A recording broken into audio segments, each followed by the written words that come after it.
علیہ وسلم مدینہ منورہ کے اندر بیٹھے ہوئے ہیں اور جہاں وہ رسول اللہ بیٹھے ہوئے ہیں ان کی پیر میں کانٹا بھی چوبے، میں اس بات کو پسند نہیں کرتا کہ میری جان اس کے بدلے میں بچ جائے۔ میری بات سمجھ میں آ گئی؟ دین کو فروخت نہ کرے، دین کو بیچنے کا مزاج نہ پیدا کرے، دین کو جو ہے چند پیسوں کے خاطر آج ہمارا مسلمان دین کو بیچ رہا ہے۔ کوئی بولے، اگر کوئی مولوی صاحب جمعہ کے بیان میں بول رہے تو کہتے ہیں کہ حضرت آپ کو بولنے کا حق کون دیا ہے؟ کون بولے حضرت ہم نے یہ سب مضمون بولنے کے واسطے؟ آپ امت کے اندر یہ حالات چل رہے، آپ کو بولنے کے لیے کون دیا؟ میری بات ذہن میں رکھے، اگر ہم لوگوں کی ایمان کو نہ بچائے، خدا کی قسم دنیا میں اور کوئی بچانے والا نہیں ہے۔ اگر ہم تمہارے سامنے جو ہے مسائل کھول کر ایمان کو بتانے کے جو ہے ایمان کو بچانے کے چیزیں نہ بتائی جائے، اگر ہم تمہارے سامنے دین کو کھول کر نہ بتایا جائے تو کیا تمہیں جو ہے دین تھیٹروں میں ملے گا؟ کیا تمہیں دین جو ہے پارکوں میں ملے گا؟ کیا دین ہمیں جو ہے گندی چیزوں میں ملے گا؟ نہیں مل سکتا۔ یہ مسجد ایسی جگہ ہے جہاں مسلمانوں کے عقائد کو مضبوط کیا جاتا ہے، جہاں مسلمانوں کی ایمان کو مضبوط کیا جاتا ہے۔ اگر اس جگہ بھی اگر جو ہے لوگوں کو دین کی بات نہ بتائے تو بتاؤ دنیا کے اندر کہاں بتانے کی جگہ ایسی ہے؟ بتاؤ۔ تو میرے بھائیوں ذہن میں رکھے، کوئی بھی حالات ہو دین کو چاپلوسی کی وجہ سے بیچنے کا موقع نہ دے، چند پیسوں کے خاطر دین کو چاپلوسی پر نہ بیچے۔ عزت کے ساتھ زندگی کریں گے، اللہ عزت والی زندگی دیں گے۔ اگر چاپلوسی کے ساتھ ہم زندگیاں گزاریں گے تو زندگی اللہ تعالیٰ پوری ہماری چاپلوسی میں گزارے گی۔ عزت والے کے ساتھ زندگی جیے، اللہ سر بلندی دیں گے۔ آج ہمارا مسلمان جو کوٹ میں کھڑنے والا ہے، جو ایم ایل اے کونسلر بننے والا ہے، کیا مسلمان نے آج نہیں کیا تھا؟ ان کا ایمان باقی رہ گیا۔ علماء نے اپنی کتابوں کے اندر لکھا ہے، اگر کوئی مسلمان کسی غیر کے سامنے، مندر کے سامنے سر جھکا ہے، کسی غیر کے سامنے پوجا پاٹ کرے، خدا کی قسم علماء نے مسئلہ لکھا ہے اس کا ایمان نکل گیا، اگر وہ شادی شدہ ہے تو اس کا نکاح بھی ٹوٹ گیا۔ میری بات سمجھ میں آ گئی؟ ایمان نکل گیا، نکاح بھی ٹوٹ گیا۔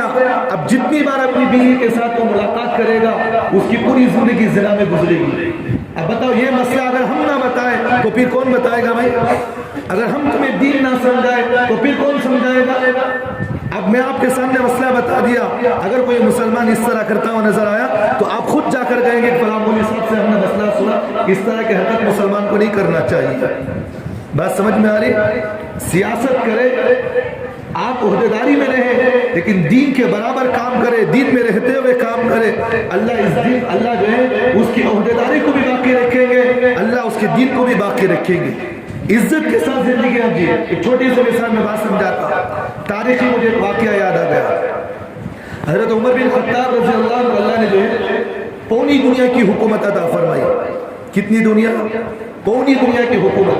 علماء نے لکھا ہے کہ اگر حضرت عمر رضی اللہ عنہ اور 10 سال، یعنی حضرت عمر جو ہے خلیفہ جس وقت بنے وہ خلافت پر 10 سال بیٹھے تھے، 10 سال ان کے ہاتھ میں خلافت آئی تو اللہ نے ان کے ذریعے سے اتنی دین کی خدمت لی، پوری دنیا پر انہوں نے حکومت کی حضرت عمر نے۔ اور علماء نے لکھا ہے کہ اگر حضرت عمر اور 10 سال اگر دنیا پر حکومت کرتے تو ساری دنیا کی بادشاہ اللہ ان کے ہاتھ میں دے دیتا۔ اتنے عدل و انصاف کے ساتھ انہوں نے حکومت کی۔ ایک مرتبہ حضرت عمر رضی اللہ عنہ کا ایسا واقعہ آیا، ان کی زندگی کا آخری مرحلہ تھا، بیت المقدس فتح کرنے کا وقت آیا۔ حضرت عمر رضی اللہ عنہ نے جو ہے بیت المقدس کے جو وہاں یہود تھے ان کو خط لکھا کہ میں چاہتا ہوں کہ بھائی تم جو ہے بیت المقدس ہمارے حوالے کر دو، یا نہیں تو جنگ کے لیے تم تیار ہو جاؤ۔ تو حضرت عمر نے خط لکھ کر بھیجا ان یہودیوں کے پاس، ان یہودیوں نے خط پڑھا، پھر ان سے پوچھا کہ کس نے لکھا یہ خط؟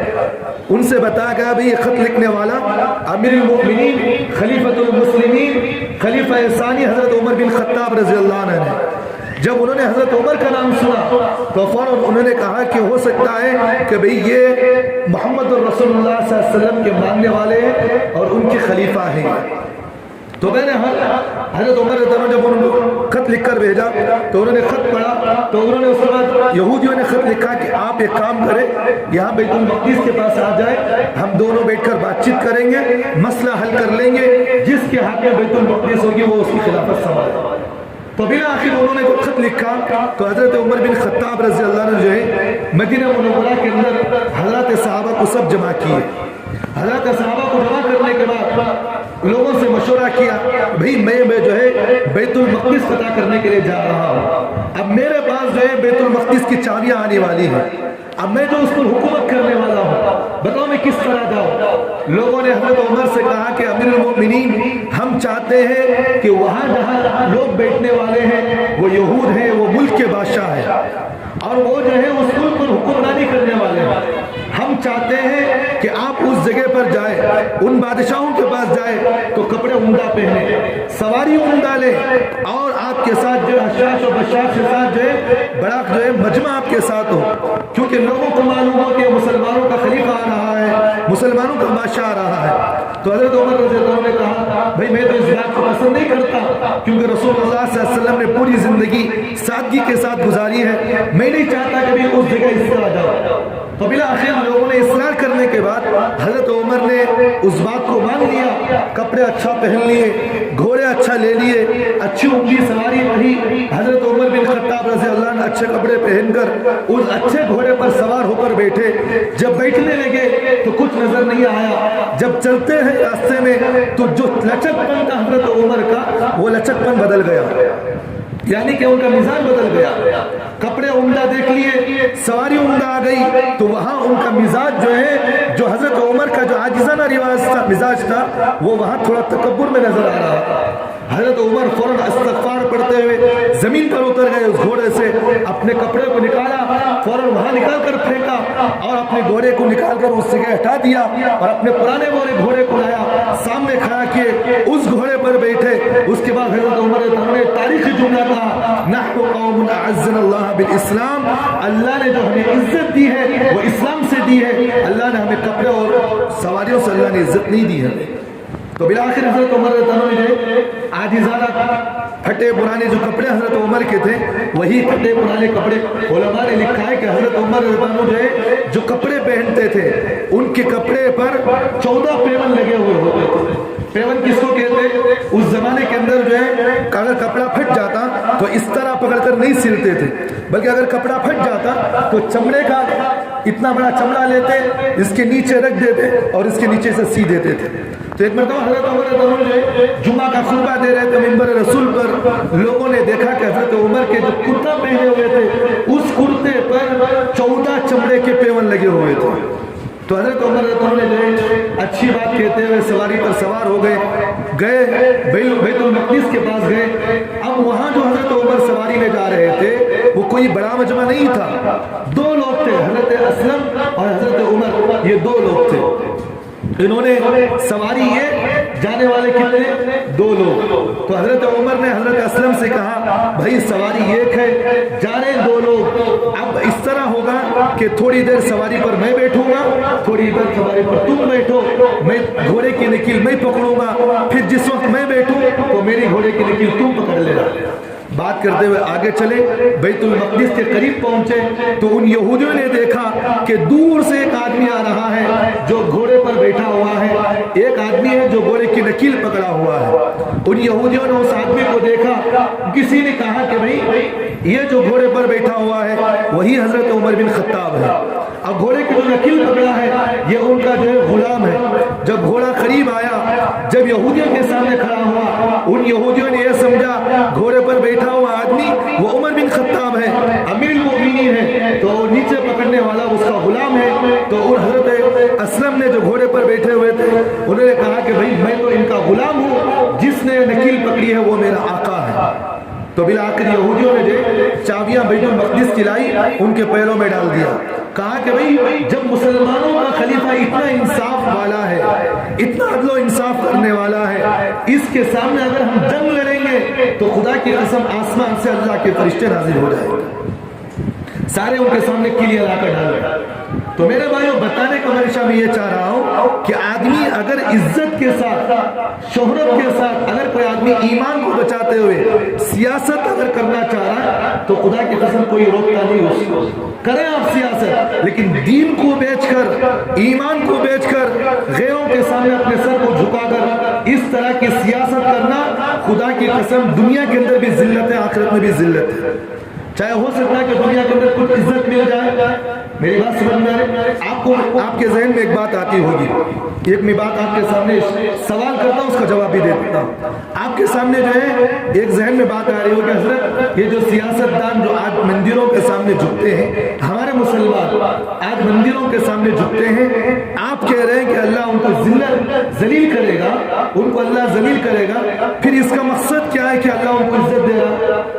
دینا نہیں دینا اللہ ان کو عزت؟ کاروں میں پھر رہے، اچھے اچھے عہدیداروں پر بیٹھے ہوئے، پھر ان کو عزت کس طرح مل گئی؟ اس کا جواب میں یہ دیتا ہوں، سمجھے. سرکار دو عالم صلی اللہ علیہ وسلم نے فرمایا جب آدمی کا ایمان بک جاتا ہے، جب دنیا کے اندر کوئی اچھا کام کرے تو اللہ اسے قیامت میں جو انعام دے رہا تھا وہ دنیا میں اس اچھے کام کا بدلہ دنیا میں ہی دے دیتے ہیں.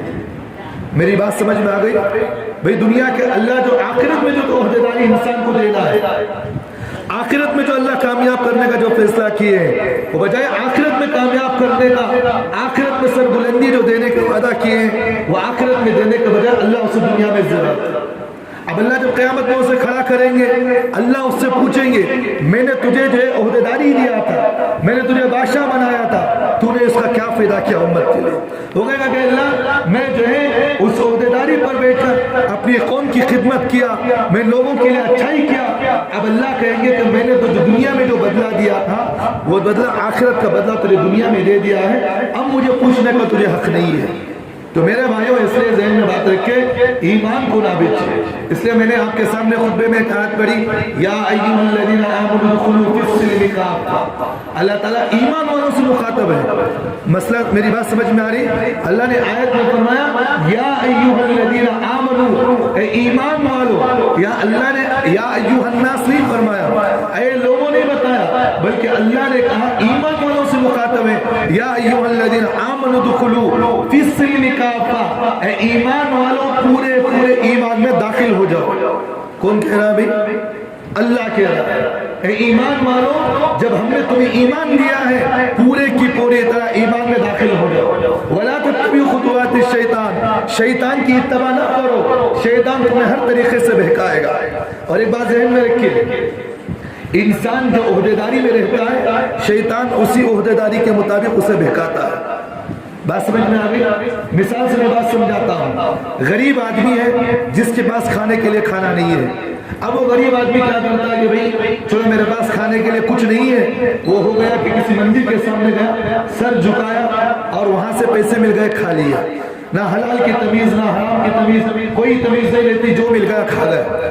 اب غریب سے بات کہی جاتی ہے کہ بھئی تم مسلمان ہو، اپنے ایمان کو کیوں بیچ رہے ہو؟ تو غریب کا جملہ کیا رہتا ہے؟ حضرت میں غریب، حضرت مجھے کون دے رہا حضرت، میں نہیں مجھے کھانا نہیں ملا تو میں کیا کرنا حضرت؟ یہ اتنا سوال ہوتا سو، یہ اتنا ہمارے مسلمان کا سوال ہے.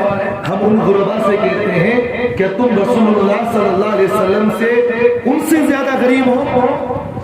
کتابوں کے اندر لکھا ہے رسول اللہ صلی اللہ علیہ وسلم جو ہے اپنے پیٹ پر 3 مہینے تک پتھر باندھے. حضرت عائشہ رضی اللہ عنہ فرماتی ہے کہ اللہ کے رسول صلی اللہ علیہ وسلم کے زمانے میں میرے گھر کے اندر ازواج مطہرات فرماتی ہیں کہ ہمارے گھروں کے اندر 3 مہینے گزر جاتے ہیں سوائے پانی اور کھجور کے کوئی چیز ہمیں کھانے کے لیے نہیں ملتی. بتاؤ کوئی غریب ایسا دنیا کے اندر ہے؟ ایسا تو کوئی غریب نہیں ہے. کیا رسول اللہ صلی اللہ علیہ وسلم نے اپنے ایمان کو بیچا؟ چاہتے تو بیچ سکتے، نہیں بیچ سکتے، لیکن رسول اللہ نے یہ بات بتا کر گئے، غریبوں کو بھی بتایا لیکن فقر و فاقے سے مر جاؤ لیکن اپنے ایمان کو نہ بیچو.